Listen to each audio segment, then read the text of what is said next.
O Eduardo tocou em algum assunto com vocês, em algum ponto que vocês já buscavam, já tinham alguma dúvida? Sem vocês precisarem de falar nada.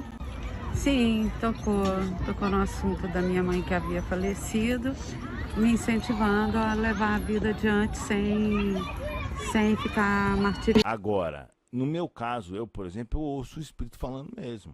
Eu ouço ele igual a gente está ouvindo. Eu ouço, na verdade, com a minha alma, né? Então, assim, é a glândula pineal, por exemplo, a gente está aqui, nossos olhos, né? Eles estão vendo a luz. Então, a gente recebe essa luz aqui, pela retina ela passa, e ela é processada no nosso cérebro. É uma coisa semelhante, só que acontece com a nossa glândula pineal e ela é processada no nosso cérebro. Então eu recebo as informações que vêm de outra dimensão, não é um pozinho mágico, é uma outra dimensão, que nós estamos numa dimensão específica, eles estão em outra. E essa outra dimensão, que inclusive se você ver a teoria das cordas, os americanos que nem sabem o que é espiritismo falam sobre essa outra dimensão.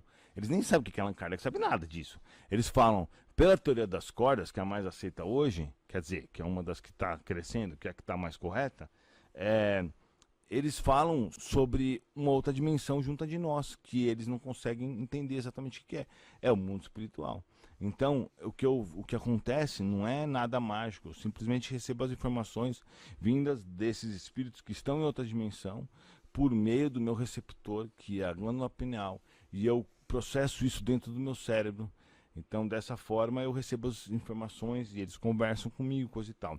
Então, para mim, hoje é como a gente está conversando aqui. Eu converso normal, o tempo inteiro. Eu vou na estrada, por exemplo. Putz, ontem eu peguei a estrada para vir para cá, 6, 7 horas de estrada, eu vim conversando a maior parte do tempo com eles. Eu venho trocando ideia normal. Claro que eu não fico falando sozinho, né? É mental, né? Porque eles leem meu pensamento também, então é uma conversa mental. Entendi. Mas então, nessa teoria, a gente nunca tem um pensamento. A gente sempre tem, então, porque do jeito que você falou, todo pensamento é você escutando um espírito, a gente nunca pensa. A gente sempre, então, escuta um espírito. Não, não. Muitos pensamentos são nossos, sim.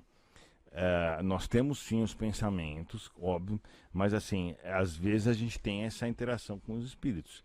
Então é muito comum, por exemplo, outro dia eu estava lá no avião e a menina virou para mim e falou assim, meu, tá me dando muita vontade de abrir a saída de emergência, a gente estava voando, e ela falou isso para mim. E aí eu vi que tinha um espírito falando isso pra ela na cabeça dela, ele estava colocando isso na cabeça dela. Que sentido que tem a menina subir no avião lá e querer abrir a saída de emergência? Meu, primeiro eu falei pra ela, nem adianta, porque nem abre, né? Na verdade, não abre, senão só abre quando tá lá, quando tá pousado. Então não ia adiantar nada.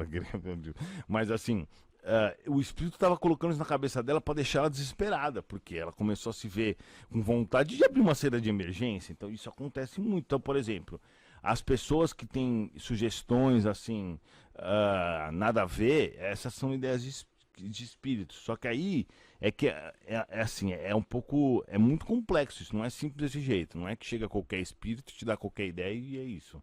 Você precisa estar na faixa vibratória dos espíritos. Deus é muito justo.